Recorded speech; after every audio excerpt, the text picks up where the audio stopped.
Is there, I don't know, Casey, I mean, there's many experiences over the last 18 months. Is there one story that you can think of about a staff member that went the extra mile, or an outcome with one of the elderly generation that some of your teams or some of your providers are looking after? Anything stick out for you that you look fondly on in the last 18 months?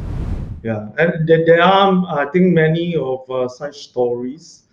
In one particular case, we were able to, reach out, knock on the doors of this senior for whom we are concerned with, right? Because, we have been trying to reach out through the phone, but we have not been able to get in touch. We have been trying to also get in touch with the senior through the senior activity center that is in the vicinity. But I think, at the end of it, the decision was made to, send two of our colleagues out to, check on this senior. And I was really glad that we did, because I think to a certain extent this senior was isolated.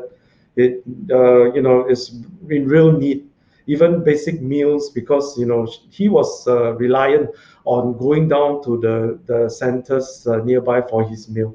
That we were able to then identify that this senior actually really needs help before it deteriorates to a state where we need to actually either send the person to the hospital, or to one of the nursing homes. That we were then able to put in place both, I think, the meals on wheels, as we call it, to support this senior, but more importantly, check in regularly to make sure that he is okay.